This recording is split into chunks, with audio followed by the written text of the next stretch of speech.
our friends. That sounds really weird. Hello, our friends. How are you? We're advertising livingfearlessdevotional.com because I didn't have a frame that had the names on the other side.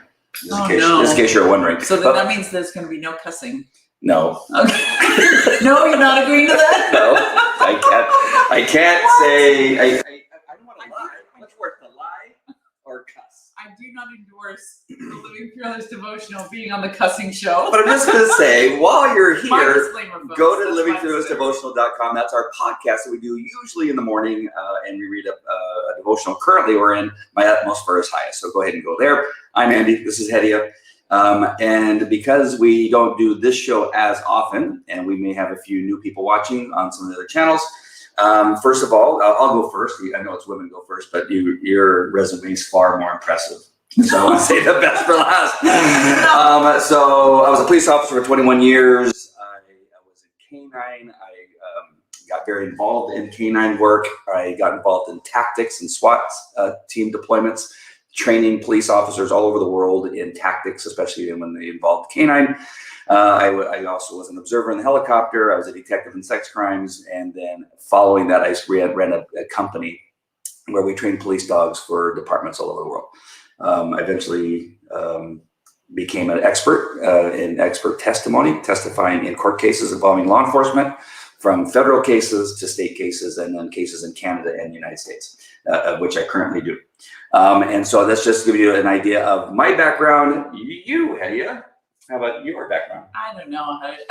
I worked in, it was a particular niche field for a while, but before that, it was known as countering violent extremism, but it's basically terrorism prevention. So building domestic and international public-private partnerships between law enforcement and communities to prevent terrorism. So I've been a federal contractor for 20 plus years under 5 different presidential administrations. And I retired a couple of years ago from FBI headquarters, where I was building a terrorism prevention program for the 52 field offices. Awesome. And when you say you worked under presidents, you actually were in meetings with them? A variety of meetings with them. So as a federal contractor, depending on what agency I was working for, they often had direct contact with the president based on the level of the program. And both Republican and Democrat? Both Republican and Democrat. You can work with General Flynn? Yes, my very, very favorite. Who I heard said something really nice about me. I heard somebody mentioned him because I was a Muslim at the time, and of course I'm now saved by the grace of Christ. And a mutual friend of ours told him, "Hey, do you remember Hedia?" And he says, "Yes, of course I do." And he said she's accepted Christ and she was saved. And he had a big grin on his face, and he said she was one of the best analysts I ever had.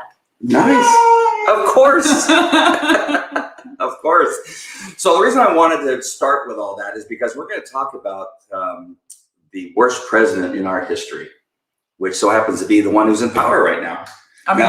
Now I didn't live during Taft. I almost said Taft or any of those other ones, but I'm sure we would have heard that they were pretty horrible.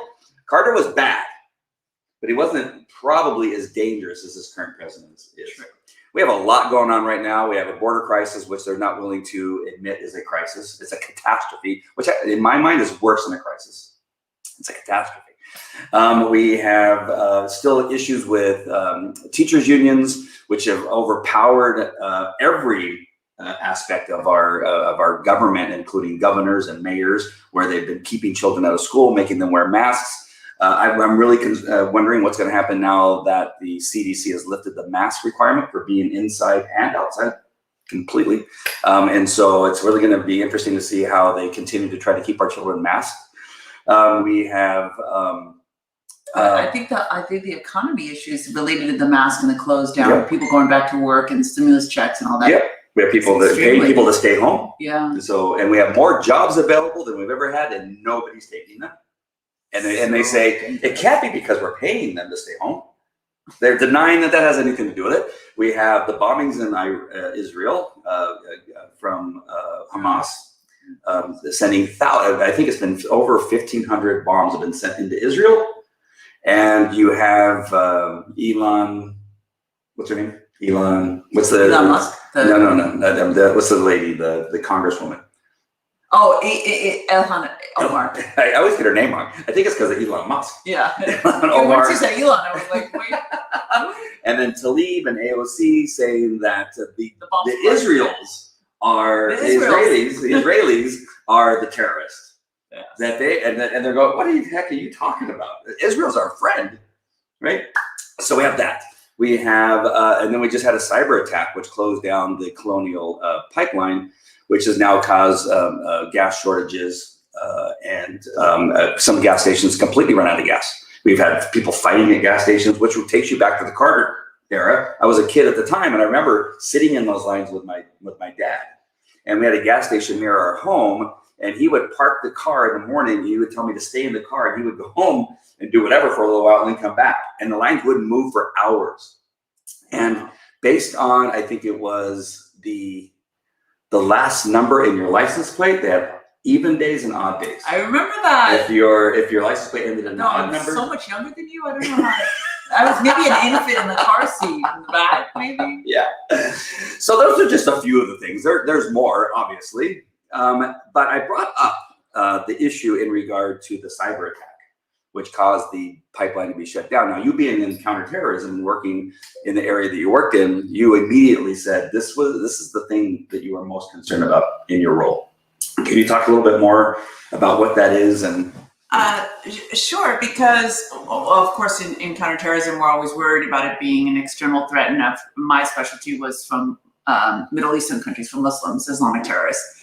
But the biggest concern is that because our infrastructure is so heavily dependent on electrical grids and power, that and I'm glad to see that Amy's on, because Amy likes my prepper show. So we're gonna do a little more prepper stuff in here, because that was something that we often talked about, was why people needed to be prepared, because the supply chain, the food supply chain, and gas and everything else is very, very dependent on electrical systems. And at the time when I was looking into it, we were concerned about EMPs, electromagnetic pulse bombs. So basically it's a pulse that they send that'll blow a system.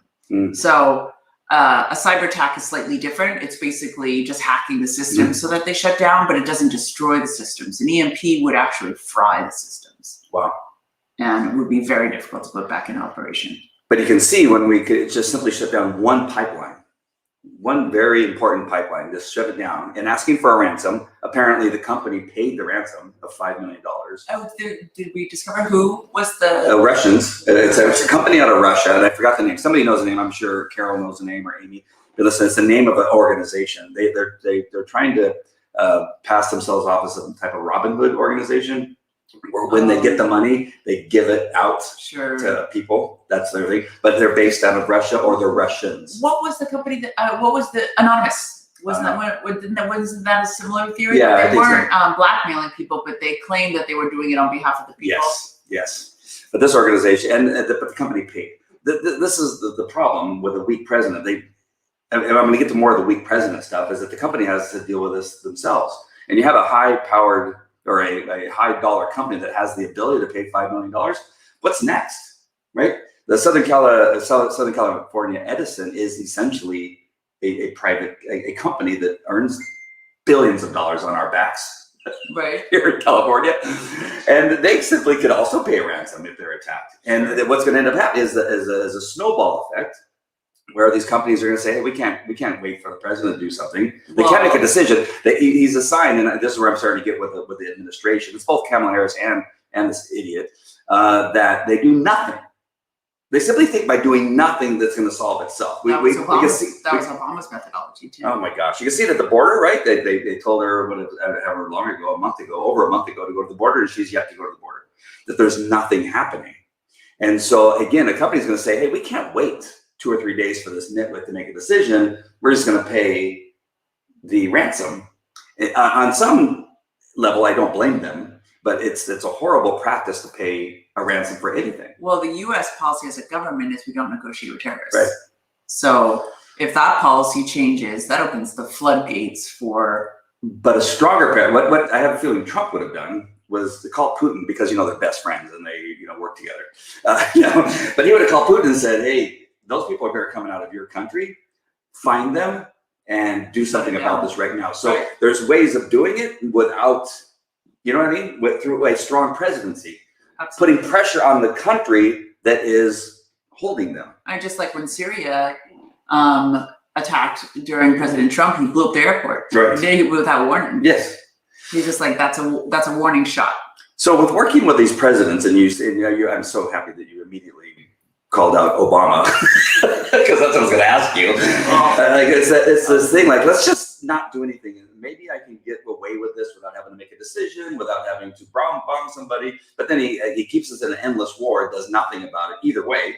Exactly. Right? And it just continues. More Americans have to die.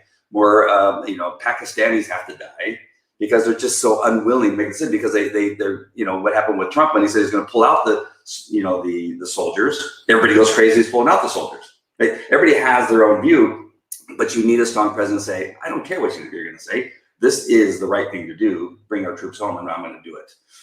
If there's an attack from somewhere in Russia, and we have a feeling that Putin might know who they are, Putin, you take care of it, or else there's going to be consequences. Well, I mean, look at just the facts of the rise in mass casualty attacks in the first 180 days of Biden's presidency. So I think it was up like 200-300% since he took office. And also there were very few, if not any, that I recall that made the headlines here of rocket launches on Israel during Trump either.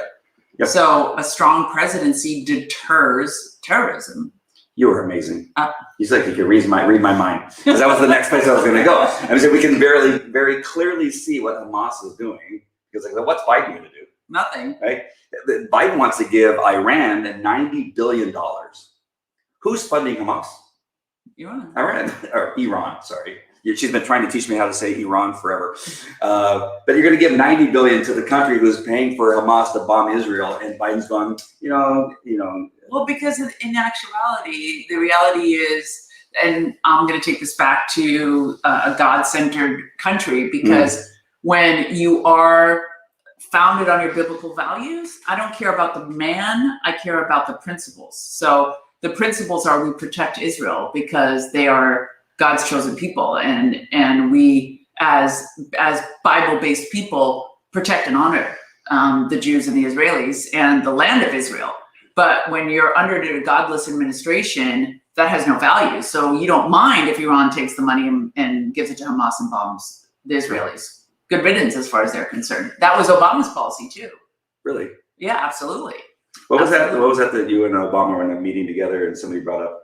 Oh yeah. Well, it was our counterterrorism, it was our prevention, the CVE strategy, and we had a big White House conference. People came from all over the world, and so we had a meeting with President Obama the night before for him to prepare. And there was 5 of us. 3 of us were Muslims. One was from Morocco. One was a young guy talking about the youth movement, and me. And then 2 others were terrorism experts that were non-Muslims.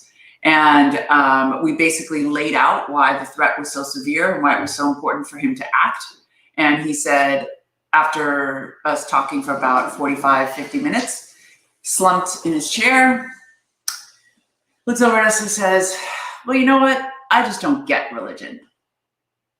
We looked at each other and we're like, wait, why are we here then? I mean, because we're talking about the power of religion to get people to do things they wouldn't otherwise do. And then he says, all I know is I'm not going to let people drag me into a war with Islam.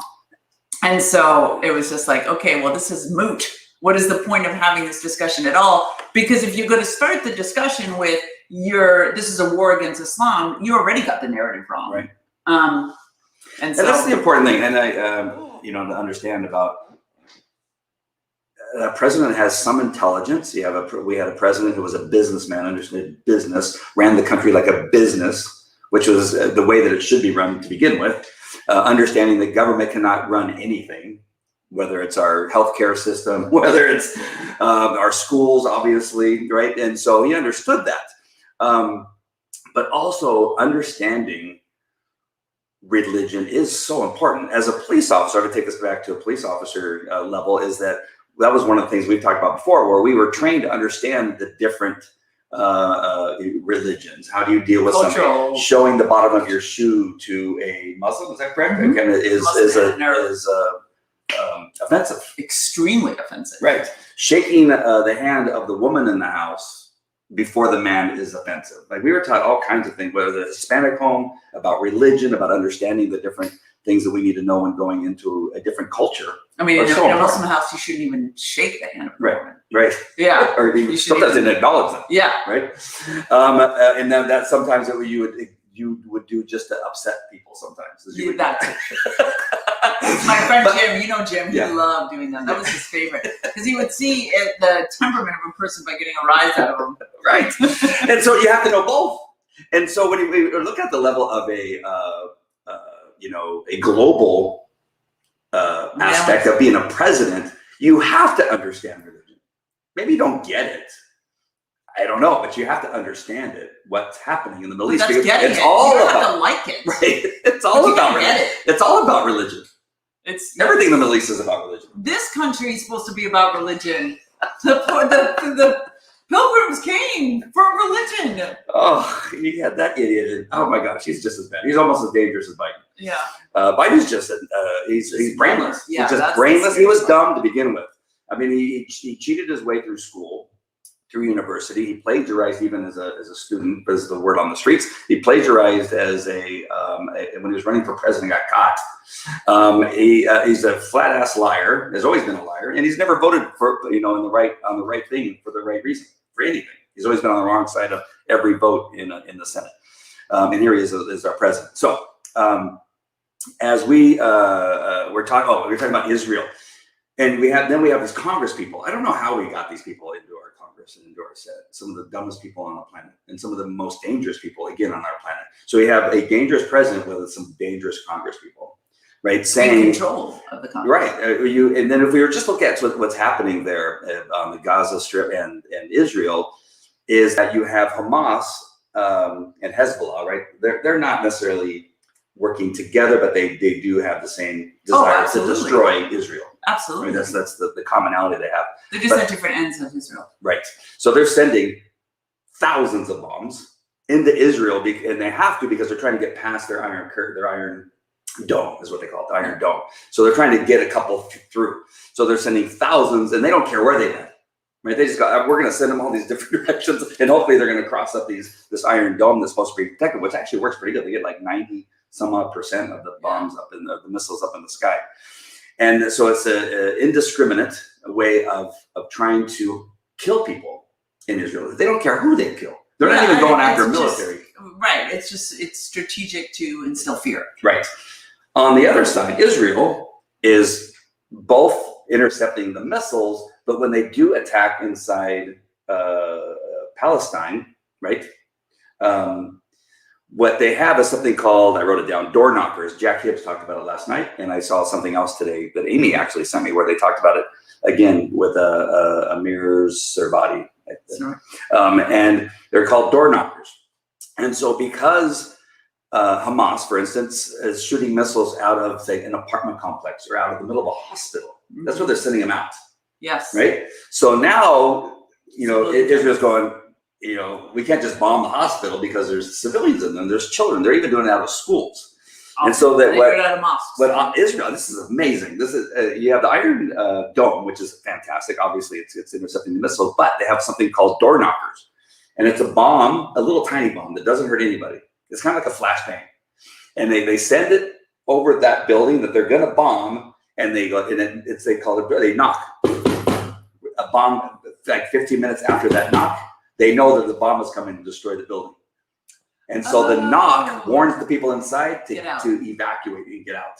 And they have far fewer casualties because they know, the Palestinians know, they know what a door knocker is. The door knocker means that building is about to come down. Wow. And they've done this for years, supposedly. So the thing I saw from Jack Hibbs earlier today was from 6 years ago when they were talking about the door knockers. And then last night he talked about it again.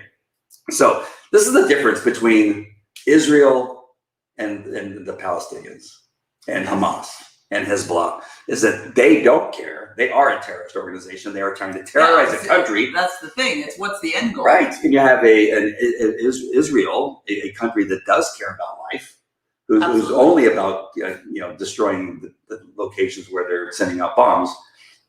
And they're still concerned about the civilian casualties. Yeah. And yet you have these congresswomen calling Israel the terrorist. Again, our friends.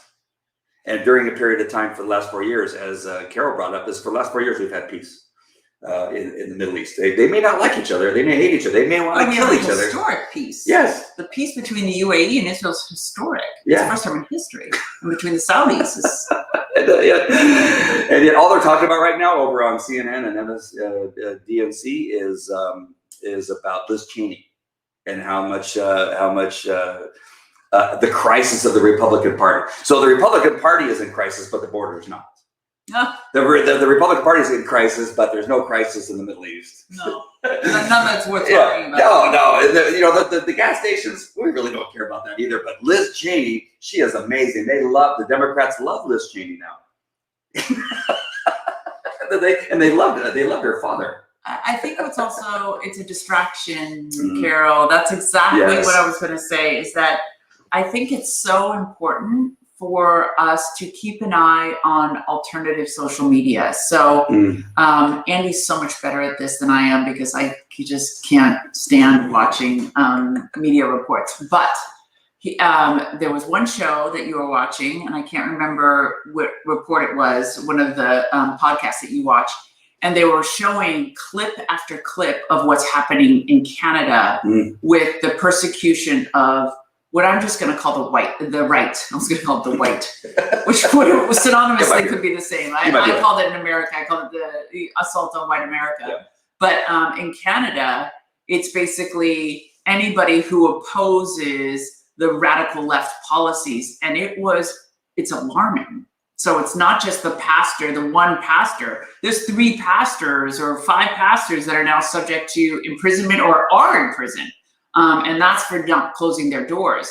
The other thing to pay attention to in watching these videos is their police force. So here, our police force still has a stand down posture. In other words, whenever they go, regardless of what side is upset, whether it's the right or the left, they have kind of a hands-off policy. They're not using tear gas and bombs and stuff. Even in Chomp, even in the places where it's most extreme, we have a kind of a stand-down policy right now. But you look at Canada, and the police were beating up protesters. I mean, they were treating them like you were looking at Tiananmen Square. Right. I mean, it was really frightening to me, because in the United States, we haven't gotten to that stage. But I think it's very important for us as conservatives to keep our eye on that stuff, because if it's so close to us and it's in the Canadian border, which is still part of the Americas, it may not be long before we see the same thing. And I think the only thing that stops them from having that kind of policy across the board here is we're armed. Our citizens are armed. Absolutely. And we have, a lot of us taken a vow to protect this country from enemies, both foreign and domestic. Yeah. And the whole idea of militias was actually one of the founding purposes of the Second Amendment, was that militias were to protect people against tyranny from the government, from the central government. And we are a republic, which is ruled by the people. And if the people feel that the central government has become tyrannical, then they have a right to arm themselves. And it's really one of the saving graces I think we have now in this country that prevents what we're seeing in Canada. Absolutely. The other thing I just want to bring up just shortly is the 1619 Project. And I think this all kind of fits. And I didn't think about this before, but it's all about destroying our love for this country. Yeah, right? Doing the very best to take the Republicans, the conservatives, maybe even some of the independents or some of the other people that are still not libertarians that have not quite gone lunatic like the left, and really just trying to say that we are a horrible country. We've been our foundation. Our foundation is bad. The history of our country is bad. The history of our country is racist. And if you can really diminish even the history of our country, then we'll begin to soften up and really begin to feel guilty, which I don't, of anything that happened before I was even around.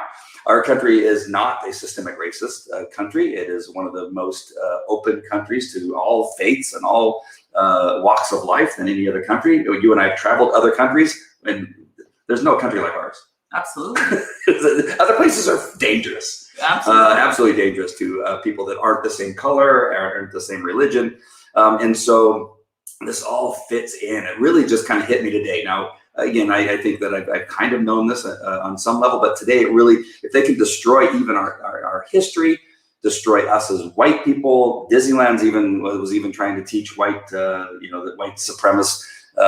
White supremacist comes in, anybody that doesn't believe in BLM type of training that they were having essentially the same type of training that, what else was it? There was some other huge companies that were supporting it. Coca-Cola was saying that Georgia was racist because they didn't think that black people could get IDs. That's part of the wokeism. And you just really begin now. The last thing they can do is really take away our history and our love for this country. Well, that's what I used to write about in terms of the Islamic extremist groups, is because they would take what was otherwise kind of indigenously normative Islam was being practiced. It was kind of open. It was much more culturally Muslim, but they had to basically call that heresy and destroy the social fabric in order to supplant it with Islamic extremism.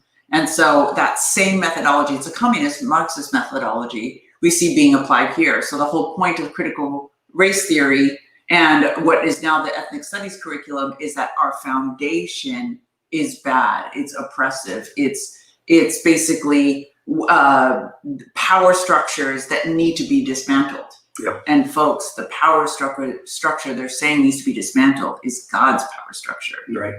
It's the Lord Jesus Christ and the biblical foundations that are at the root of this country. That's what they're wanting to dismantle. Yep.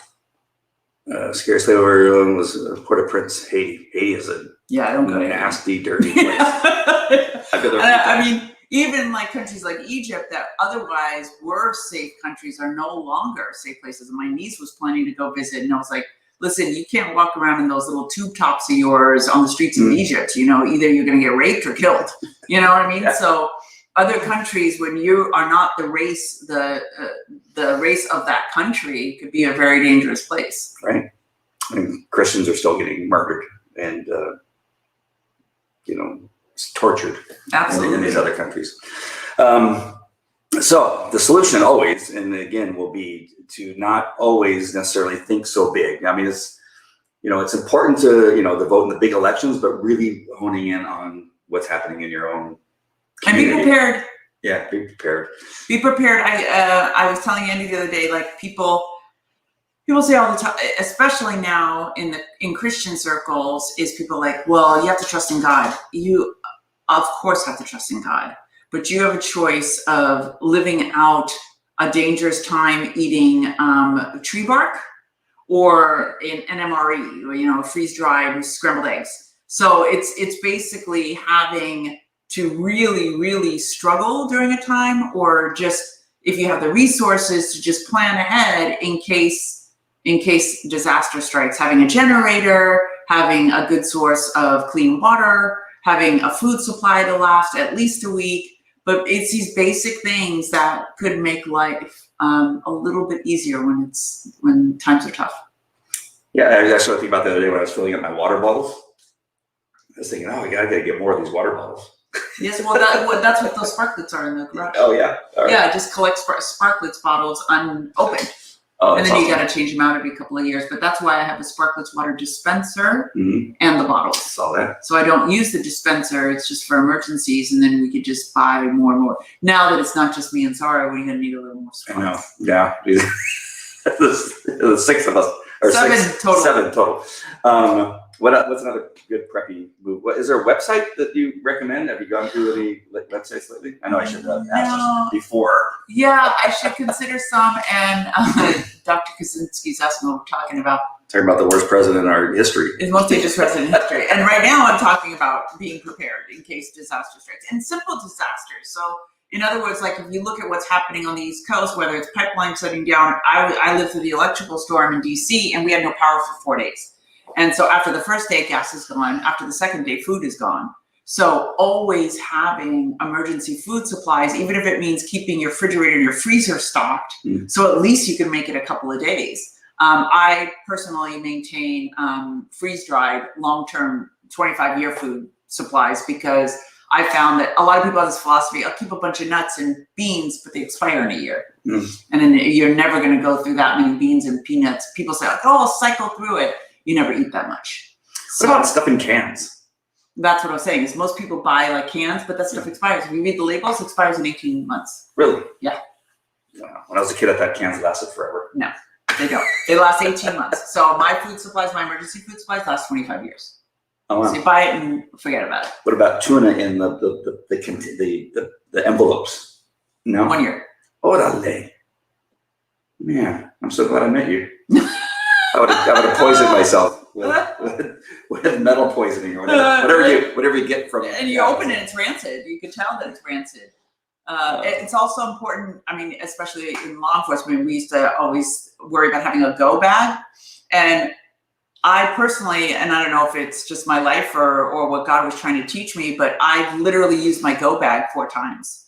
So it's after 9/11, it was during the electrical storm. And so a go bag has essential supplies, medicine, things for like clothing and food and gas. So keeping 5-gallon gas things, you'll see that in the garage too. Yeah, I saw those. Yeah. So I mean, it's just basic stuff. I had to evacuate my house because of the fire. I saw those and I thought that you got those for like a lawnmower, and I'm going, she doesn't have a lawnmower. What does she have these gas cans for? Did you see the propane barbecue too? Yes. Yes. And that 50-gallon water purifier. No, I did. I'm so happy. Yeah. I got you. The only thing I would have had, that dove that has a nest up there, a speaker, that's the only thing I would have had to eat. I'd have to split that 6 ways. And the eggs, made a little omelet on a little tiny dove. Yeah, see, Carol lived in Virginia. See, Carol, when you live in those parts of the country, you're like, whoa. It really makes you think, gives you the opportunity to think about, wait a minute, I just went 8 days without power. What is this going to be like if it goes 2 weeks without power? Well, you see how quick this happened on the East Coast with the pipeline. That with a weak president, you have people that are just now willing to do that. We're just going to shut down this pipe. We'll get $5 million. They got it like that in just like a couple of days, and it shut down that area. They can't. It was affecting airports. Planes were having to fly, and where they would normally not have a layover, they had to have a layover because they needed to get more gas because they couldn't get a full tank where they were leaving from, or they were rationing it so they could get enough planes to the next location. So how quickly our planes are affected, our trucking is affected. Trucks can't take goods to the places. You have people that were fighting again at the gas stations over, who they cut in line and that kind of stuff. And it caused chaos. Just one pipeline with a cyber attack. That's what I'm caused saying. That much chaos. When you when you look into these things, you have the foresight and the Lord's discernment. You're like, I need to plan. I need to plan what that looks like, and to the extent you can, always keep cash. Always have a stock of cash. Just try to collect it and forget about it. Not a savings in a bank, because I'll tell you, in the electrical storm, which an EMP or a cyber attack would do, banks are closed. They can't open the vaults. They can't dispense money. They can't do anything. So. In the electrical storm, within 2 days, people were panicking about money because they couldn't access their bank accounts. You can't get into a safe deposit box, so don't think of putting it in a safe deposit box because they can't give you access. Even in COVID, people couldn't get into their boxes. Wow. And you've seen how psycho I get. Andy, I have this. I love it. I have this little suitcase, and Andy's like, "What?" I was like, "I don't ever leave that suitcase in my safe." And he's like, yeah, wow. She had a handcuff on it. She handcuffed herself and everything. And I was like, what is this? What's happening? And so this president's only been in power for 4 months. Can you believe that? This much damage to our country has been done in 4 months. I just imagine what next year is going to look like. Oh, no. And he's done. And they won't let him talk. They won't let him answer questions. Almost how many times now has he said it? I think on 6 different occasions I've heard him say, I'm not supposed to answer questions. They won't let me, or I'm going to be in trouble for answering questions. Who's more powerful than the president of the United States? Who is this person that's telling him when he can talk? What my dad would say about me. You don't want to talk. Oh my God. 4 months. We have 4 years with this idiot. And she's no better. I mean, if he, something happens to him where he can't continue, she's not any better. They're always together too. Have you ever seen a president and vice president together this much? Like, it's almost like she's there just in case. Yeah, for sure. Right? So she can step in. She's like the backup quarterback. Absolutely. Right? And constantly there by his side. This is not this pipeline and what's happening at the border. All of a sudden, this is just the beginning. again, we've only been at this for 4 months. And so. Yeah, look at seeing Carol saying, Yeah. "That's a good luck." Absolutely. But been a prepper ever since that time. See, that's what Since those, Virginia? Yeah, see, those experiences will tell you that. No gas, no coffee, no ice, no batteries. I've got a lifetime supply of batteries, 6, lanterns. Because what I discovered with the lanterns, folks, is that the lights burn. So you may have enough batteries. So I thought of the batteries, the lights will burn out in 3 days. So then I started to plan for the light replacements. So then you have to buy the light replacements for the lanterns. Otherwise, after 3 days, you're in the light. Wow, you're good at this. Yeah. I can fix things. I can install televisions. You're gonna be fixing that Yeah. water tank. I buy all this stuff, but I have no idea how to use it. Yeah. I'm like, God forbid I have to ever set it up. All right, you take care of the water supply, and I'll build a toilet. I'm great at building toilets out in the wilderness. Those are so important. Yes, I can do that. Need a radio? Yes, got one of those too. You need a. I used to have a wind-up radio. I gotta find Need it. a ham. Yeah, I had a what is it called? Transistor radio, Yes. where you don't need power Yes. to run. So you need an antenna. I said that to somebody once. They go, "What's a transistor radio?" Whatever. Definitely need one of those. So I'm glad that was you, not me. All right, so stay prepared. Continue to be involved locally. School boards, so important. School boards. Since we've been talking, I think everybody's been listening to our show, because ever since we've been talking about school boards. There's constant YouTube videos of school boards being, members being fired, and walking out and protests. They've been getting schools open. They've been working on getting our kids out of these masks that they don't need to be wearing because it's just like less than 1.001% actually even get sick from COVID. That's the thing, is that people that react that. So in California, we had the restaurants shut down, and they were fining a lot of these restaurants that stayed open $1,000 a day.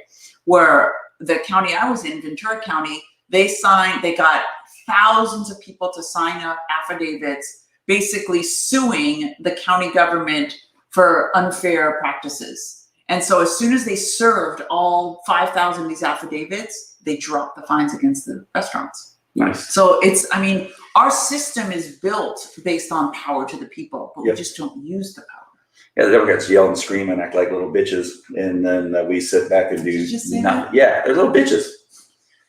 I don't condone that. But we need to be that way. We need to be loud. We need to be constantly not in their faces, not like the Maxine Waters. I'm just saying constantly at these meetings. Just strong, courageous, truth. Opening our churches and going in and demanding. You're seeing what's happening in Canada with pastors getting arrested. The Polish pastor getting arrested in the middle of the street, handcuffed and taken out. We are not going to let that happen. And again, the difference is that we're armed. There's plenty of armed people at our church. I wonder how many guns are at our church. That'd be interesting. Countless.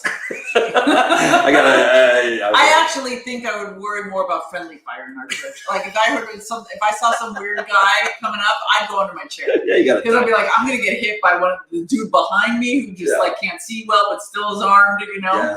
Yes. That would be more of a concern from friendly fire in the church than. And the problem with Canada is the Canadians that have been there, that are raised there, not the immigrants that have come in, because they've gotten bombarded by immigration there. It's not good. Mostly Muslims and mostly Chinese have just not biblical values. Have taken over that country. The Canadians, the ones that have been there for years, are such nice people. They're like conservatives on steroids, like nice. Yeah. And they're, oh, you want my gun? Here. We would say, what? Hold their hands. Right. But that's what gets you in trouble. It's the polite and kind. We can be polite and kind. We can love people, but there's got to be a point. There's got to be a line in the sand that we're not willing to give up our freedom. We're not giving up our freedom. No freaking way. The Canadians just have a history of being far too nice, and they've allowed it to affect them. I mean, they can't say. I'd like to, if you don't mind, I'd like to rephrase that, because I don't know if it's just too nice. I believe our principles defend our position. In other words, This country is founded on certain principles, and we are willing to die to protect those principles and those values. And so it's not because they were too nice necessarily. Maybe they just didn't understand the principles. Maybe they weren't willing to defend the principles because they didn't understand them or they didn't appreciate them. I think what Americans appreciate is that it's our freedom is a foundational value. It is what makes us American. So it's just like going to one of those countries and being like, you can't eat your favorite foods anymore, and being like, wait, what? How could I do? That's part of who I am. Or you can't celebrate your cultural festivals anymore. For us, God's gun and country, they're synonymous. Right. The Second Amendment, what our forefathers fought for to put these laws in place, was based on these foundational principles, and we're willing to defend them with our lives. I'm with you on that. Right? But Canadians are too nice. I mean, they can be too nice, but they probably don't have the same principles. I mean, Yeah, I hear you. I'm not as familiar with I Canadian. love my Canadian friends. I mean, I've worked with a lot of police officers in Canada for years and years. They're great people. And again, they know more about our U.S. history than we do. Right. Yeah. I don't know anything about Canada. Hasn't gotten them anywhere in their country because they're all shut down.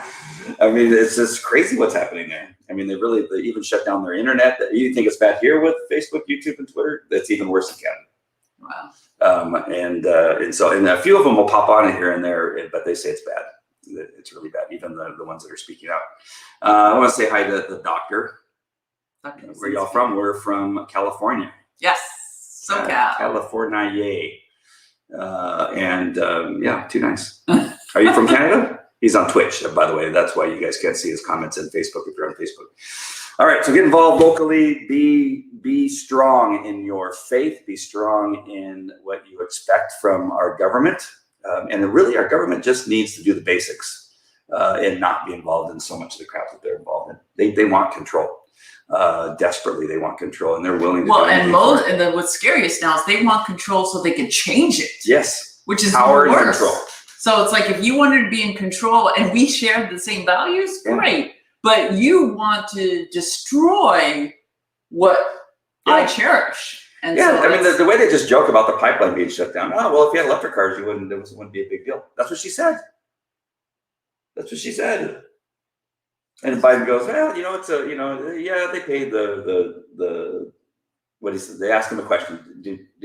What do you have to say about them paying the ransom? He goes, no comment. He said, no comment. And that's what another time where he probably, in the end, they said, okay, I can't take any more questions. I don't think ever in history I've ever heard a president say no comment. No comment. He had no comment about them paying the ransom. Wow. Yeah. They actually, it's like a benefit that they shut everything down. It's another way of them saying, see, we need to get rid of gas. We don't need these pipelines. But then the same person who said we should, you should, if you had an electric car, everything would be fine. She's also one that said the best way of transporting gas is through pipes. And he shut down the pipeline. God help us. It's a crazy. If they impose electrical cars and there's an EMP that goes off, because that's it. How do you think they make electricity though? They with windmills, didn't you know? Oh my God. One bomb wipes out all those windmills in Palm Springs. Exactly. All those Palm Springs windmills go down. They don't. They are so okay with the pipeline being shut down because it doesn't affect them. Yeah, the government did nothing to fix that problem. Nothing. Absolutely nothing. The company paid the ransom in order to get it back on. Yeah. They did nothing. All right, stay involved. Anything else? No. And so this was a very positive broadcast, by the way. As usual. Well, the positive is prepping. We learned that Carol's a prepper, you're a prepper, I'm a prepper too. Get that? Me a prepper too. I just made that up. I'm sure I'm the first one. And we need to be involved in our school boards and our local governments and mayoral, candidates and our representatives, our state representatives. We need to know who they are and follow up and make sure they're involved. And we need to demand that our churches not be closed. Amen. Because they're still not all open. No, some of them decided they don't like to be open. No. We drove by a church the other day. There's weeds growing up. Remember that church we drove by the other day? Weeds growing up. It looks like the sign is kind of hanging. Oh, it's just like this closed church. It's like a bad movie. Oh, all right. Anything else, Carol? Anything else? Carol's been and Dr. Krasinski. Dr. Kaczynski, wasn't he the one? The Unabomber? Isn't that Kaczynski? I don't know if you're playing on that word. Is that what you were thinking? You're like, what is that familiar? Why does that sound familiar? I didn't know if it was the guy who did the where he allowed people to die. You know, people wanted to die. He was the guy. What's that? What was that guy's name? Yeah, Dr. Kevorkian. Oh, okay. Kaczynski, I think, is close, like a Unabomber. I think you're right. Lord help us, though. That's why we do the devotional every day. So if you're not watching our devotional every day, again, I will put it up here. Let's see if I can find it quickly. There it is. Oh, ta-da! I gotta get rid of the comment. Sorry, Carol. You're blocking my thing here. All right. Psalm 19 or Psalm 91, do you mean? The Lord's protection prayer. Look at you. Psalm 19 is good too, but a lot of us read Psalm 91 too. Yeah, I mean, that's all we got. I mean, we had a great devotional, if I don't say so myself. 91. God really spoke to us today, I feel. And it is listening for God's voice and prompting and paying attention to when the Holy Spirit is moving in you. And clearly, for 50 some odd years, I ignored God. But it's reassuring that he was speaking. I thought it was you were hearing. I thought it was the parakeet that I had that was talking to me, and I ignored it. But no, I mean, but there were times when you did hear it. There were times, listen. and I did listen, but I didn't know it was him. Yeah. But now I know to give him credit because it's so strong in my memory bank, which is really funny because my memory is horrific on some issues. No, but he's calling it to your memory. Ah. On purpose. Anyway, the devotional today, just get into a devotional. You don't have to watch ours or go to livingfearlessdevotional.com. But I'm just saying, give it a chance. Give him a chance and read his word, get a devotional, and see how it might change your life.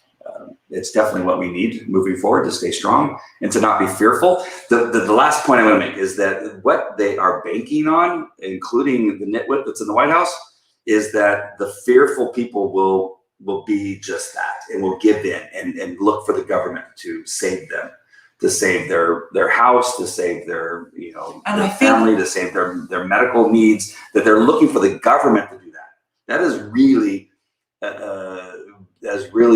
counting on the fear being so strong that you're depending on the government to take care of it. And what I loved about what Pastor Jack said last night was such an important observation, is that he was telling people, please don't, as a Christian, do not rely on these checks. Okay, yeah, you take them and think of it as free spending money, but do not go to work so that you could take these checks. He's like, because then the brain gets soft.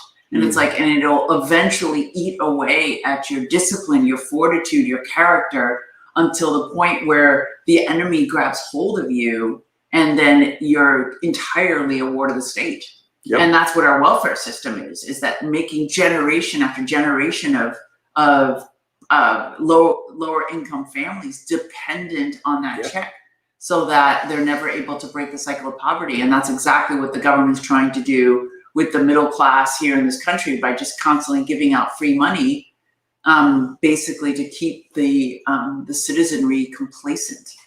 The communities with the highest number of people on welfare, like Chicago, New York, Los Angeles, is where you see the highest amount of crime and despair and homelessness. Right, welfare never works. No, never works.